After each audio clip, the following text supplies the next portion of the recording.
Mak Bicara, Makassar Bicara.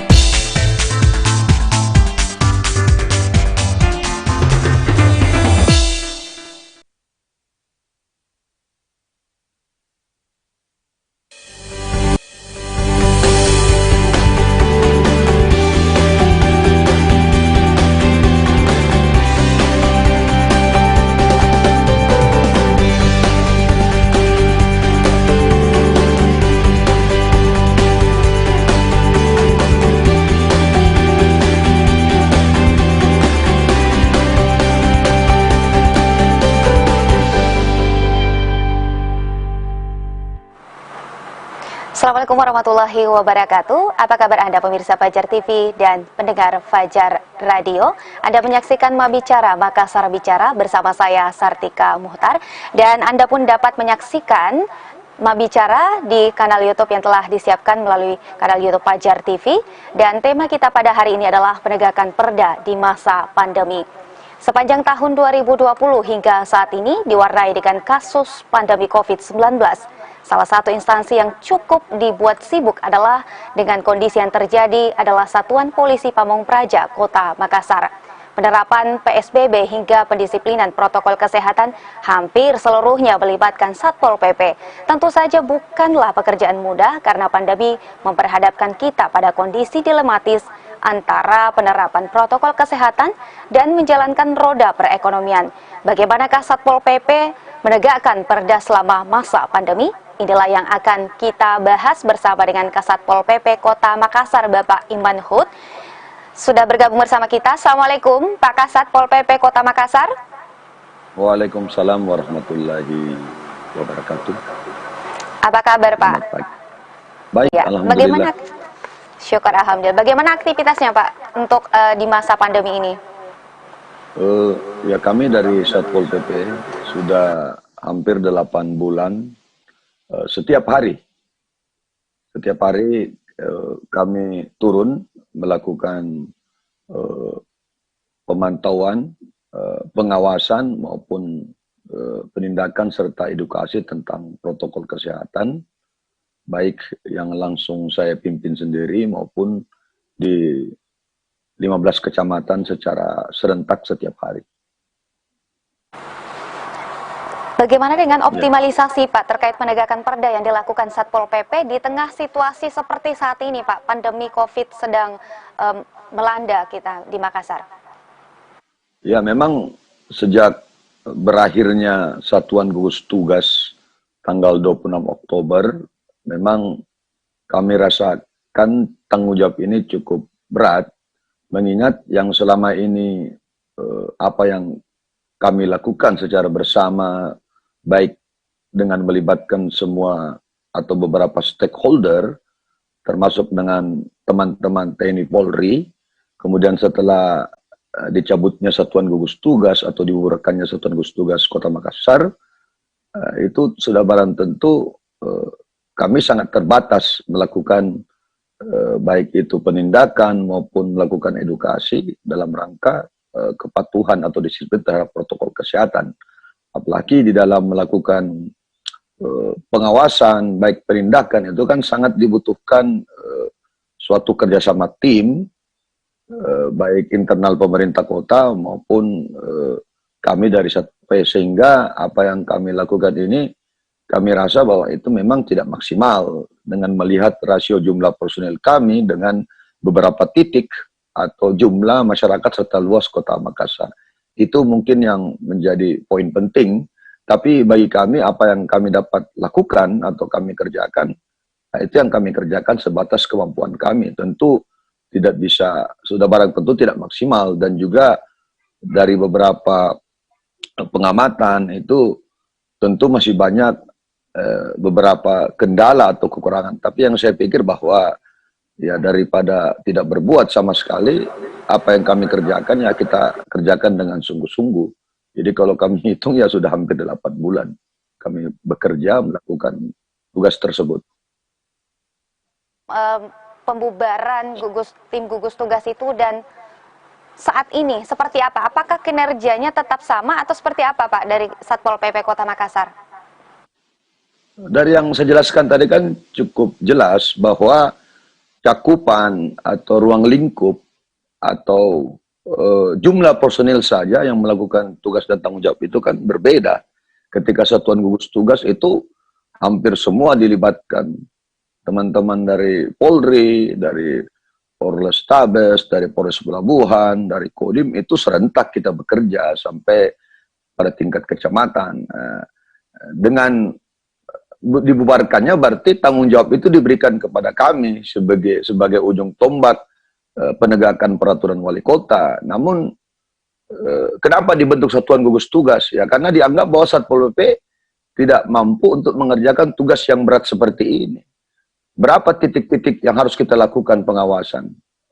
Baik dari segi penyiapan logistik maupun operasional. Karena sejak awal pandemi, Satpol PP itu memang tidak dianggarkan dalam arti untuk operasional penanganan COVID. Kami bergantung atau operasional dan logistik itu kami mendapat bantuan dari penanggulangan bencana, Badan Penanggulangan Bencana. Sehingga sudah barang tentu piranti atau dukungan baik logistik maupun biaya operasional itu sudah tidak ada lagi, sehingga kami harus mengatur ulang bagaimana menjadi kegiatan atau tanggung jawab rutin kami sebagai penegak perwali, tanda kutip seperti itu.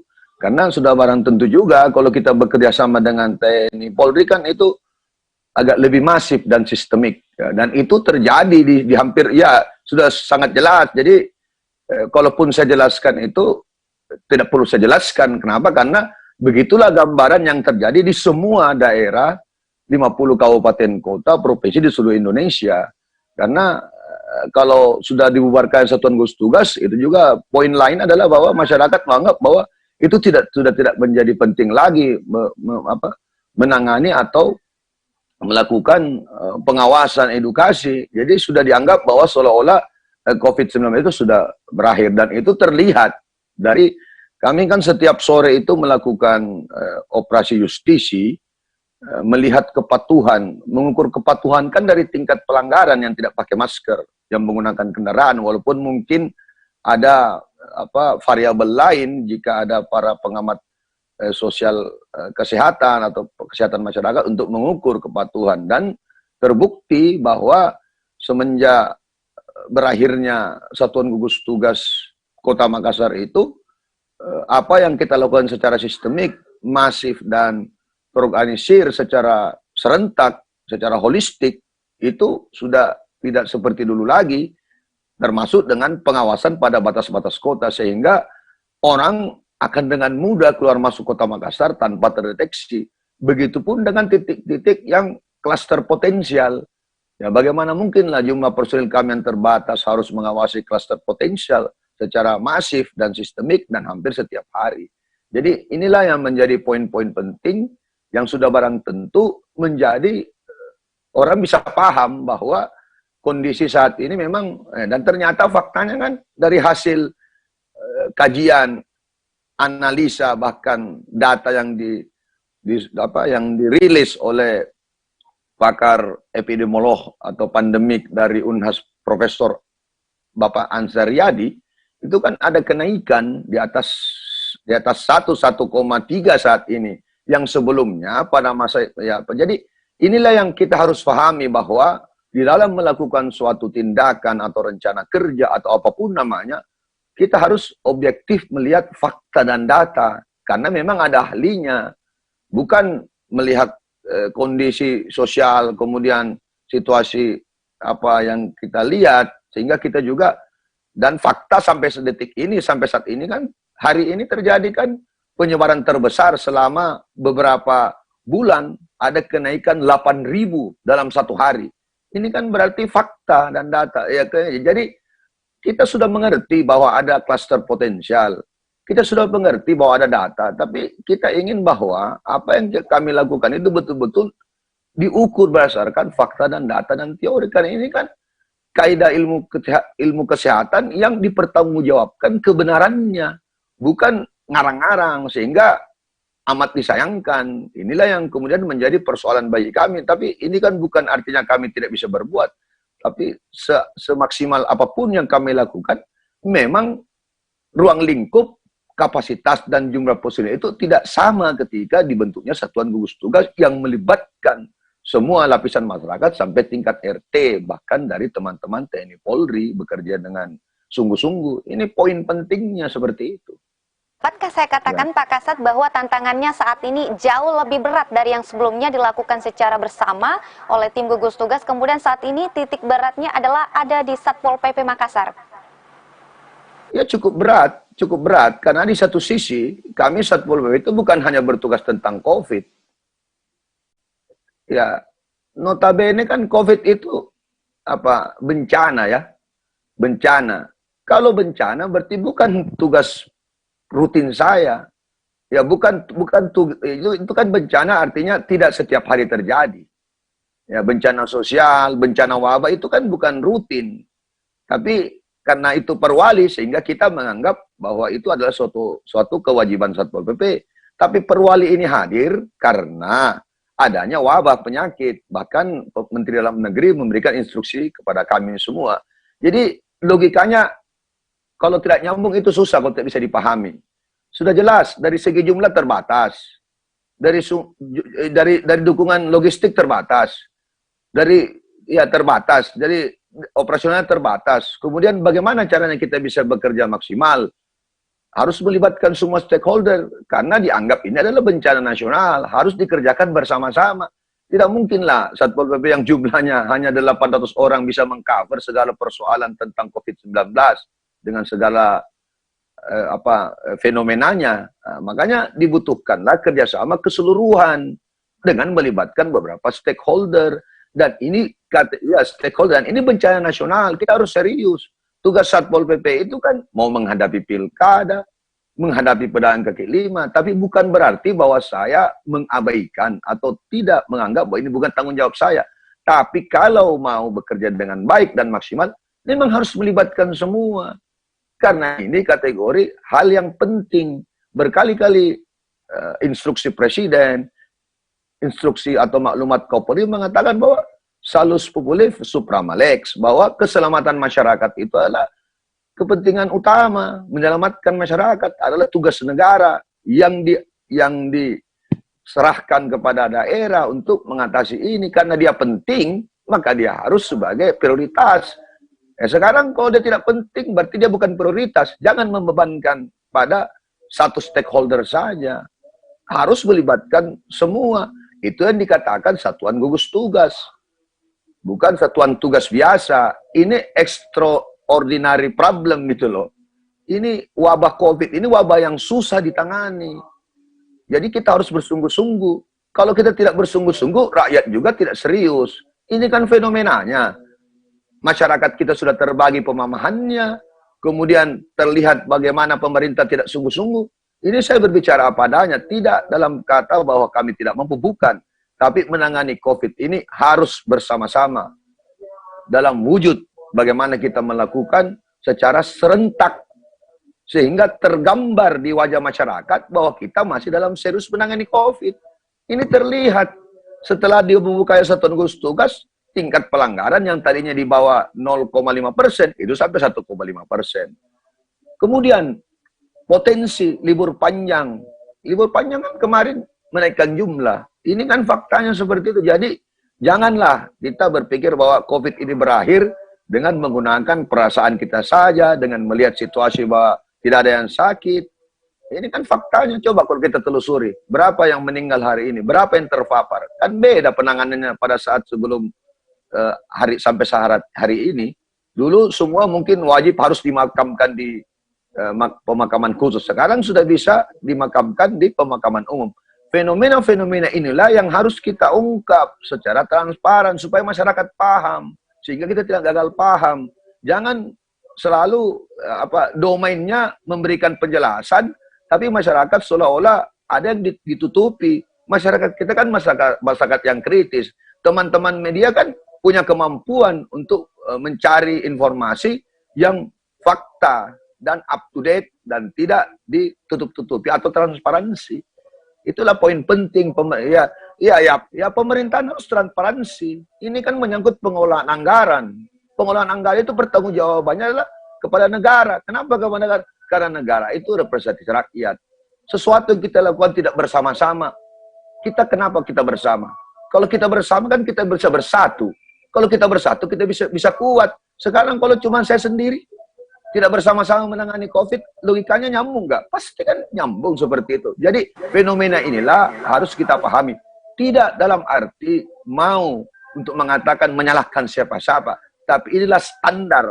Ini standar dasar sekali dalam menangani suatu persoalan, salah satu masalah suatu negara atau bangsa atau pemerintah kota dalam hal ini. Seperti harus itu. Dilakukan secara bersama-sama, Pak Yat. Terlebih ini adalah pandemi, bukan hanya menyerang kota Makassar, tapi mendunia. Ya betul, makanya kita harus bersama. Kalau kita bersama pasti bersatu. Kalau bersatu kita pasti kuat. Nah, Kita pasti akan kembali. Iya, baik Pak Kasat. Kita harus bersatu tentunya untuk bagaimana melawan COVID-19. Pak Kasat, jangan kemana-mana karena kita masih akan kembali dalam Talk Show Bicara. Namun kita harus jeda terlebih dahulu. Tetaplah bersama kami.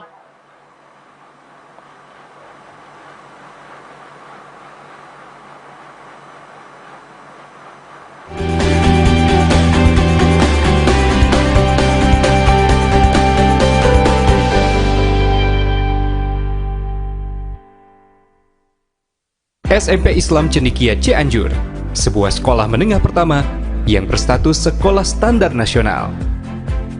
SMP Islam Cendekia Cianjur adalah sekolah berbasis pesantren modern, bertujuan meluluskan intelektual muslim yang soleh, berkarakter, berdaya saing dalam skala global, berbudaya hidup sehat dan peduli terhadap lingkungan. SICC memiliki kompetensi dalam bidang sains dan teknologi, dengan menerapkan kurikulum umum Departemen Pendidikan Nasional serta program khusus yang bersifat keagamaan, serta berbagai pengembangan bakat dan minat melalui kegiatan ekstrakurikuler yang lengkap. Berbagai prestasi yang unggul, tingkat nasional dan internasional. Dengan fasilitas lengkap, gedung sekolah bertaraf modern, perpustakaan, laboratorium komputer, laboratorium sains, sarana ibadah, sarana olahraga, klinik sekolah, serta fasilitas pendukung lainnya. SICC Boarding School, Morality and Intellectual Integrity.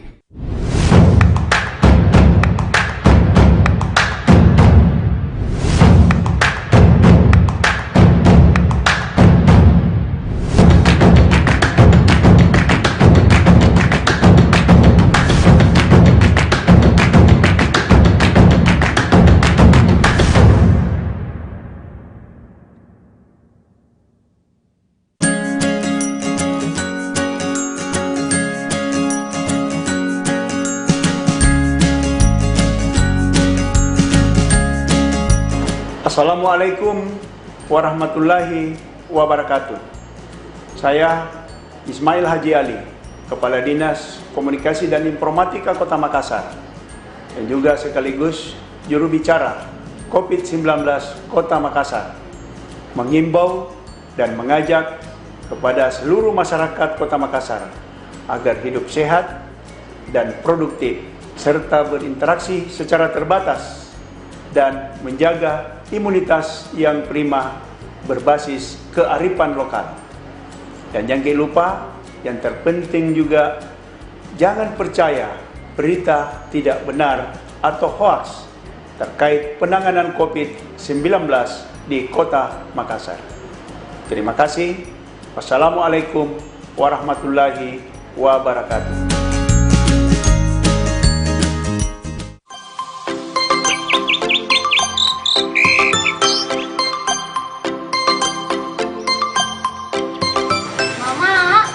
Kami tinggal di rumah, mau kak pergi jalan-jalan nah.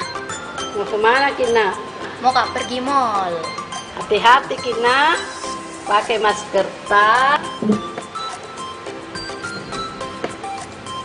jaga jarak tak, cuci tangan dengan sabun.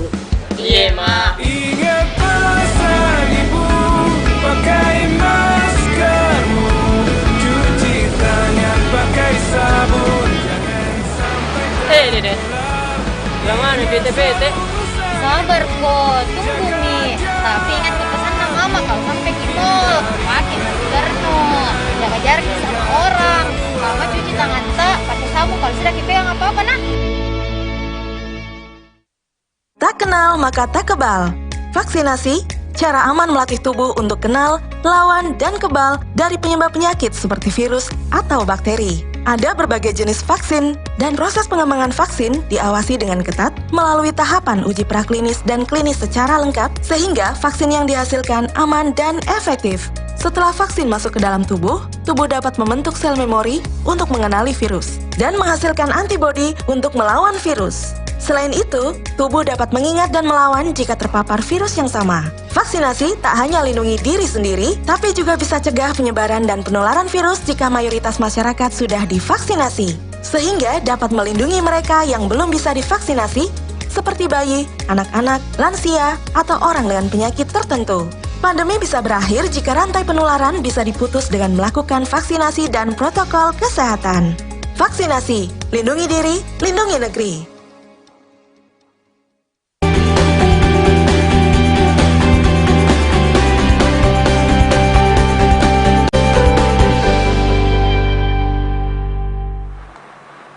Baik, terima kasih pemirsa Fajar TV dan pendengar Fajar Radio, dan juga Anda dapat menyaksikan live Mak Bicara di YouTube atau live streaming YouTube Fajar TV. Dan Pak Kasat Pol PP masih bersama kami, kita melanjutkan obrolan kita dalam Mak Bicara untuk kali ini. Pak Kasat, tadi dikatakan bahwa ada beberapa hal, saya mencatat bahwa kekurangan sumber daya manusia. Nah, saat ini ada berapa banyak personil Satpol PP Makassar, Pak? Kan kalau digabung dengan yang ada di kantor di kecamatan itu kurang lebih ada ya hampir 600 orang ya yang bisa bekerja maksimal melakukan pengawasan, melakukan edukasi, bahkan melakukan penindakan terhadap pelanggaran protokol kesehatan. Bagaimana mungkin bisa mengcover dengan jumlah penduduk 1,7 juta, kemudian berapa titik-titik kumpul yang sebagai klaster potensial dengan efektif kalau jumlahnya terbatas. Taruhlah misalnya, ya jadi itulah problema yang kita hadapi. Artinya terlalu cepat, ya artinya logikanya kan di situ. Kalau Satpol PP sebagai ujung tombak penegak perwali itu cukup, ya tidak perlu kita melibatkan teman-teman lain. Ya karena kita terbatas, makanya dibentuklah satuan gugus tugas. Satuan gugus tugas itu kita bekerja sama dengan semua stakeholder, karena tanggung jawab COVID ini bukan tanggung jawab hanya Satpol PP semata-mata. Kan logikanya seperti itu. Kenapa dihapuskan dengan... Jadi kan logikanya, kenapa dibentuk satuan gugus tugas? Ya karena kami secara hak, kewenangan, dan tanggung jawab terbatas. Sehingga dibentuk satuan gugus tugas. Melibatkan semua stakeholder, bahkan teman-teman TNI Polri. Oke. Tapi kan seharusnya jangan dibubarkan dulu sebelum pandemi belum berakhir. Kok dibubarkan kemudian diserahkan ke saya? Jadi kan logikanya sangat irasional. Kalau kita mempertanyakan mampu tidak Satpol PP, ya jelas tidak mampu. Karena logika awalnya itu digunakan karena Satpol PP terbatas, penanganan COVID harus holistik, masif dan sistematik, makanya dibentuk satuan gugus tugas. Dengan catatan bahwa kalau dia betul-betul sudah berakhir, maka secara resmi pandemi sudah baru dibubarkan. Ini kan belum ada, zonanya belum jelas. Ini zona, ya, poinnya di situ. Ya, makanya saya tidak mengatakan bahwa saya tidak mampu, bukan seperti itu. Logika dari awalnya kan sudah jelas. Kalau dipertanyakan maksimal tidak, ya jelas tidak maksimal. Kenapa? Berapa titik yang mau diawasi? Kemudian tugas Satpol PP bukan hanya mengurus pandemi. Nah, jadi makanya bahwa untuk memahami semua itu kita harus menggunakan data. Kenapa sih kalau untuk penyakit lain kita selalu mengikuti nasihat dokter, tapi untuk virus COVID-19 ini kita berbeda pendapat? Ya kenapa? Karena mungkin dari awal pemerintah tidak transparan, kadang-kadang ambivalen, inkonsistensi penanganannya. Jadi akhirnya masyarakat bertanya. Ketika masyarakat bertanya, diberikan juga jawaban yang tidak jelas. Sehingga terjadilah kesimpang siuran atau gagal paham di masyarakat. Ini kan poin-poin penting. Dari awal kan bagaimana saya berusaha untuk menangani COVID dengan serius. dengan tegas. Kadang-kadang saya dianggap terlalu berlebihan, tapi di sisi lain selalu kata kunci, kita harus tegas menangani COVID. Ya, kurang tegas apa lagi yang saya lakukan? Tapi kan selalu saja bahwa... Iya, beberapa waktu lalu saat pelaksanaan PSBB, tanda kutip, dalam proses penegakan itu sempat viral Pak Kasat. Nah itu bagaimana Pak Kasat kemudian saat ini seperti ini? Ya dulu kan saya menganggap bahwa ini penyakit adalah serius. Ketika masih tanggal 2 Maret 2 Maret ditemukan adanya kasus pertama di Indonesia yang dari Bali kemudian pindah ke Depok, kemudian klaster yang jamaah dan gereja yang dari Bogor yang masuk di Kota Malang itu masih jumlahnya puluhan. Kami paham karena kami sebelum melakukan penindakan itu pada bulan Mei, kami sudah dilakukan pembekalan. Kami sendiri berinisiatif Satpol PP meminta para pakar pandemi, epidemiolog dari UNES untuk melakukan semacam pembekalan kepada 300 Satpol PP kami untuk melakukan edukasi sebagaimana menindaklanjuti program Bapak Gubernur yang trisula, masif testing, masif tracing, dan masif edukasi termasuk penindakan. Itu bulan Mei kami lakukan. Dan kami lakukan itu setiap hari sampai saat ini. Setiap hari kami bertugas, mulai dari pagi anggota kami yang di kecamatan sampai sore, kami yang saya pimpin sendiri jam 4 sore sampai jam 11 malam setiap hari di kawasan Jalan Penghibur Anjungan Pantai Losari. Masih ada teman-teman TNI. Ya. Dengan kondisi kekurangan sumber daya manusia, kemudian masyarakat saat ini, edukasi yang dilakukan sebelumnya kembali merosot terkait dengan bagaimana kita menangani pandemi. Nah, bagaimana Kasatpol PP menyiasati hal ini agar program untuk bagaimana melawan pandemi secara bersama-sama ini tetap berjalan dengan baik dalam rangka menekan angka pertambahan? Saya rasa kalau kita menggunakan metodologi ilmu pengetahuan dimanapun, kapanpun, jelas bahwa metodologi itu terukur. Semua kami lakukan terukur. Ya bagaimana mungkin bisa maksimal kalau jumlahnya terbatas? Bagaimana mungkin bisa mengcover semua yang luas kalau jumlahnya sedikit? Bagaimana mungkin bisa merata kalau jumlah personil terbatas? Itu kan sudah jelas bahwa di dalam melakukan sesuatu hal atau melakukan suatu rencana kerja, itu kan harus menggunakan namanya metode, kemudian tool, apa yang digunakan. Ya, ini kan seolah-olah yang kami lakukan ini ya tidak terlalu cukup bagi kami. Jadi kami membutuhkan bahwa bagaimana kalau dilibatkan lagi kembali.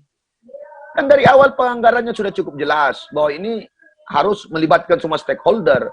Kemudian diberikan tanggung jawab. Ya, Tuhan saja kan tidak memberikan beban kepada orang kalau memang tidak mampu. Jadi apa yang saya lakukan ini adalah sebatas kemampuan kami. Absolutely nggak bisa maksimal dibanding dengan satuan gugus tugas.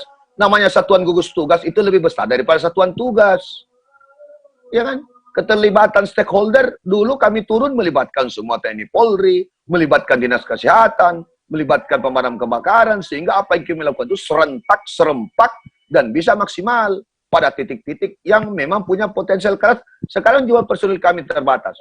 Memberikan beban tugas yang berlapis-lapis, itu kan kembali. Kita harus pikirkan nasib kesehatan anggota kami. Jadi, makanya, dasar kita melakukan suatu rencana kerja, gunakanlah metodologi ilmu pengetahuan yang cukup jelas. Ada pakarnya, ada ahlinya. Kalau kita tidak tahu, fa'ilam ta'lamun fahalu ila ahli zakir. Itu Al-Quran yang menuntut kita seperti itu. Sekarang bagaimana menangani pandemi saat ini? Selalu kata kuncinya, meningkatkan disiplin, menegakkan hukum, kemudian melibatkan keterlibatan semua masyarakat pada tingkat RT. Nah, ini kan harus dikerjakan bersama-sama dengan kekompakan. Yang terakhir adalah ada namanya logistik dan operasional. Bagaimana kita harus melibatkan orang, mempekerjakan orang. Ini kan kerja sosial dan pengabdian. Tapi kita harus pikir, mereka punya anak istri, mereka juga harus kuat. Kalau akhirnya dia terpapar, alhamdulillah anggota saya yang jumlahnya ratusan tidak ada yang terpapar COVID. Tuhan Maha Adil dalam hal itu. Jadi itulah gambaran ya. Kita ini kan pemerintah, terlihat, terdengar, tercium apa yang kita lakukan. Jadi fenomena seperti ini kan nyata. Dan jangan harus transparansi, melihat fenomena. Apa sih persoalan penting bagi bangsa kita ini? Banyak persoalan-persoalan penting, di antaranya bagaimana kita keluar dari wabah. Tapi melihat apa yang saya sudah ramalkan sebelumnya akan terjadi, ini kan bisa ada second wave, gelombang kedua yang lebih berbahaya. Karena kita abai terhadap protokol kesehatan. Jadi bukan saya yang berbicara, hukum juga yang saya tegakkan itu ada terukur dan terarah. Bagaimana klaster-klaster yang menjadi sorotan, semua itu harus kita pahami. Memang di satu sisi kita memberikan keluasan kepada masyarakat untuk membuka usaha, karena itu bagian penting untuk mempertahankan bangsa dan negara ini. Rakyat butuh makan. Ya, rakyat butuh makan. Ekonomi kan untuk menghidupi kehidupan keluarga. Anak istri butuh makan. Kalau anak istri tidak makan, berarti tidak kuat. Tidak kuat berarti tidak sehat. Kalau tidak sehat, bisa menambah lagi COVID. Sehingga diharapkan ada imunitas. Inilah paradoks seperti ini. Kalau kita tangani tidak secara hati-hati. Dan yang terakhir, kalau masyarakat tidak percaya apa yang kita lakukan, bagaimana pemerintah kota ini bisa berjalan dengan baik dan maksimal. Karena tanda kutip, distrust, itu sangat berbahaya. Kenapa? Dari awal pun terlihat bagaimana ada terjadi hal-hal dalam penanganan COVID. Apakah masalah sembako, masalah APD, dan sebagainya. Itu kan menjadi problematika, bukan hanya di Kota Makassar. Sehingga ini menjadi semacam hal yang perlu dikritisi, termasuk penanganan COVID-19 juga. Karena Makassar ini adalah klaster pusat epicentrum. 70% penyebaran COVID itu berpusat di Makassar. Makanya semua frame berpikir kita, pemikiran kita, jangan yang lain lah. Kita fokus pada COVID-19. Karena ini bencana nasional. Ini bencana nasional. Kalau bencana nasional, maka harus kita tangani dengan serius dan bersungguh-sungguh. Belum lagi pilkada yang kita hadapi yang masih kontroversi. Karena dianggap sebagai klaster. Ya sekarang pertanyaannya, kalau memang betul-betul sudah tiada COVID-19, dijelaskan bahwa sudah berakhir. Jangan seolah-olah ada yang ditutup-tutupi. Sekarang faktanya, ada nggak yang bisa menjelaskan kepada masyarakat berapa RT sekarang? Nggak mau kan? Dibuka aja RT-nya. 1,3 kah? Di bawah 1 kah? 1,4 kah? 1,2 kah? Transparan supaya masyarakat paham. Karena biarlah masyarakat yang mengerti itu melakukan semacam edukasi kepada yang lain. Kalau edukasi, kemudian penegakan, penindakan, sosialisasi diberikan kepada saya pasti bisa lakukan, insya Allah. Tapi bagaimana maksimalnya? Jelas tidak bisa maksimal, karena jumlah personil kami terbatas. Beda ketika masih satuan gugus tugas. Semua dilibatkan, stakeholder. Yang terakhir lagi bahwa alokasi logistik dan operasional juga harus dipikirkan. Karena anggota ini butuh makan. Dan dari awal Satpol PP itu tidak ada alokasi di rencana kerja kami. Karena ini adalah musibah. Kalaupun ada perwalinya adalah perwali yang sifatnya sementara. Kalau berakhir COVID, berakhir Tomi namanya perwali. Tapi kalau perwali yang lain, perwali 35, perda PK5, perda rumah kos, perwali rumah kos, perwali kawasan lain-lain sebagainya, itu kan jelas itu menjadi kegiatan rutin kami. Tapi kalau ini sifatnya insidental. Kita berharap mudah-mudahan tahun depan Januari atau berakhir Desember ini COVID sudah diangkat oleh Tuhan. Itu saja harapan kami. Karena sudah terlanjur dibuka. Semua sudah terlanjur dibuka. Semua tempat-tempat kasus sudah terlanjur. Kemudian kita mau datang lagi. Ya di mana? Itu kan dikatakan ini pemerintah ambivalen, mengatakan bahwa sudah landai. Warnanya dari merah, orange, kuning, hijau, kita belum tahu. Nah, sekarang fakta, data. Sekarang terjadi lonjakan hari ini. Ada yang bisa, ada nggak? Ya, iya, lonjak. Ada nggak yang bisa menjelaskan kenapa bisa terjadi? Kan tidak ada, karena ini fenomena. Ini kan mendatang akan ada hari libur ya, meskipun oleh pemerintah telah dikurangi. Nah, ada libur yang memang ini dikhawatirkan akan menjadi klaster, terutama pada tempat-tempat wisata nantinya. Nah, dengan jumlah personil yang terbatas, Pak, khususnya di Kota Makassar, nah bagaimana nantinya ke depan itu, untuk khususnya pada wilayah-wilayah yang memang menjadi objek wisata, Pak? Ya, poin yang bisa dapat dari penjelasan Ade, bahwa banyak tempat wisata personil terbatas. Itu sudah menandakan bahwa negatif, kan? Itu menandakan bahwa sudah tidak bisa mengcover ya, jumlah tempat wisata yang banyak. Terus yang menjelaskan ini kan pakar pandemi, bahwa klaster liburan itu adalah klaster potensial. Dan itu terjadi di Makassar. Liburan minggu panjang itu menyebabkan terjadi dibukanya tempat-tempat usaha wisata, baik wisata alam maupun wisata yang lain. Nah sekarang, apa yang ada adalah titik-titik wisata tersebut itu telah kami data dan akan kami mengirim anggota kami untuk melakukan pengawasan. Seperti itu. Dan yang terakhir, saya berharap bahwa kebijakan pemerintah dalam hal ini untuk malam tahun baru seyogianya di rumah saja. Jangan di jalan lah. Jangan. Lalu itu seperti apa, Pak? Saya berharap, harapan saya kan seperti, tapi kan kebijakan pada pimpinan.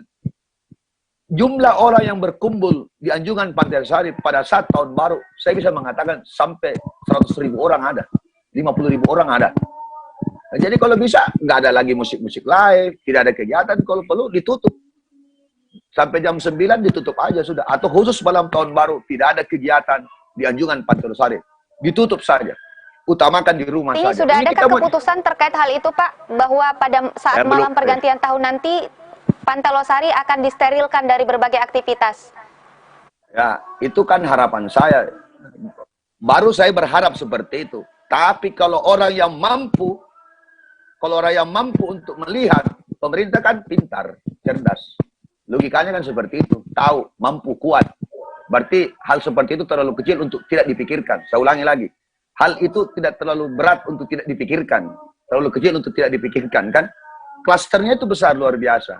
Makanya, apa yang kami lakukan ini, melihat fenomena. Dan hampir semua yang kami sampaikan ini, bukan piti-piti, bukan asbun, tapi berdasarkan, berdasarkan konsideran medical expertise gitu loh. Berdasarkan pertimbangan medis atau pertimbangan ahli pandemi. Bukan saya karang-karang, berdasarkan nasihat dokter. Berdasarkan apa yang kita lihat, apa yang kita baca, teman-teman ID menjelaskan seperti itu. Buktinya, sekolah tatap muka langsung belum dibuka. Kenapa? Karena itu kan berdasarkan kajian. Dan kajian ini sifatnya universal. Bukan spesifik ya. Berlaku juga di luar negeri. Ini terjadi di Eropa, terjadi di Italia, terjadi di India. Ketika perasaan mengatakan seolah-olah bahwa pandemi tidak ada. Ini kan yang kita lakukan perasaan seolah-olah. Tidak mau berdasar pada fakta. Ada ahlinya yang mengurus. Ada ahlinya yang menghitung namanya kurva pandemi. Kok nggak didengar gitu loh. Kita kan harus mendengar ahlinya. AC kita rusak, bawa tukang listrik. Mobil kita rusak, bawa ke bengkel.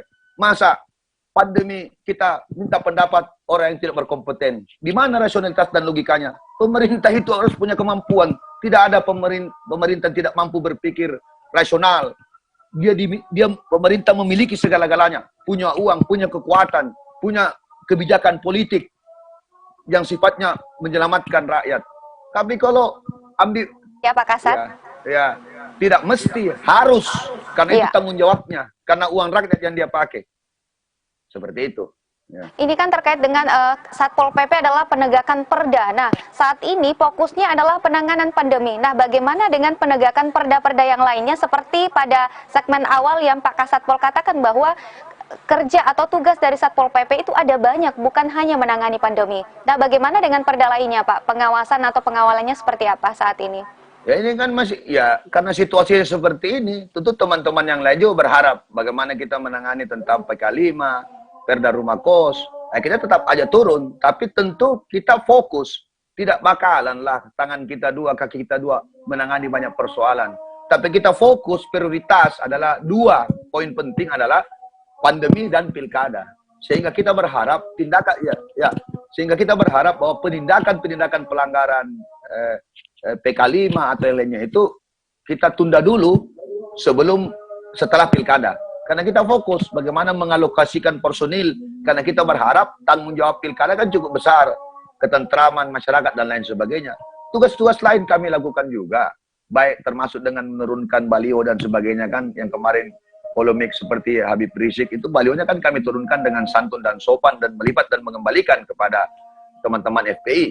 Itu kan tugas-tugas kami menjaga ketentraman dan ketertiban. Ya, jadi apa yang kami lakukan pun itu tidak berarti bahwa kita abe dengan tugas pokok kita. Cuman pada skala besar penegakan kaki lima itu kita masih tunda. Tapi tugas-tugas penertiban yang lain tetap dilakukan secara rutin di wilayah kecamatan masing-masing. Tapi penindakan itu atau penanganan pilkada, penanganan ketertiban dan ketentraman itu juga kita sinkronkan dengan melakukan edukasi terhadap protokol kesehatan. Seperti itu. Bahwa apa kendala yang dihadapi, pertama kekurangan sumber daya manusia, jumlah personil terbatas, anggaran, dan kemudian kesadaran masyarakat yang sudah mulai menurun. Nah, dari ketiga hal ini, hal apa yang paling dibutuhkan Pak untuk mendukung kinerja daripada Satpol PP Kota Makassar dalam rangka mengatasi pandemi COVID? Saya rasa saya tidak perlu mengemis bahwa saya harus dikasih anggaran, tidak, atau itu. Saya berharap bahwa semua masyarakat yang mendengar apa yang dialog ini dengan dari luar biasa, dari official teman-teman dari Fajar yang memberikan semacam edukasi ini menjadi penting, bahwa marilah kita sadar bahwa menjaga pandemi ini bukan tanggung jawabnya Satpol PP, bukan cuma tanggung jawab pemerintah, tapi tanggung jawab kita semua. Sehingga apapun yang kami lakukan, penindakan berkali-kali, selama masyarakat masih menganggap, jadi ini frame berpikir. Jadi poin penting itu frame berpikir, edukasi itu penting, sosialisasi itu, karena poinnya 30%. Kesempurnaan 100% penanganan COVID itu poinnya kedisiplinan, itulah 30. Disiplin itu kesadaran, bukan takut dengan Satpol PP. Sehingga perbincangan ini dengan teman-teman dari Fajar TV sebagai official partner ini luar biasa memberikan edukasi, sosialisasi kepada masyarakat bahwa inilah poin penting. Poin pentingnya itu di sini, bukan masalah Satpol PP butuh makan, itu bukan poin penting di situ. Poinnya itu adalah bagaimana masyarakat sadar. Kita dikasih makan kenyang pun belum tentu kalau masyarakat tidak sadar. Jadi makanya saya pikir saya tidak perlu mengemis, minta anggaran, minta tidak usah. Yang penting bahwa percakapan ini bisa membawa manfaat kepada masyarakat untuk membuka wawasan, untuk berpikir bahwa sampai saat ini pandemi belum berakhir. Kita harus jaga.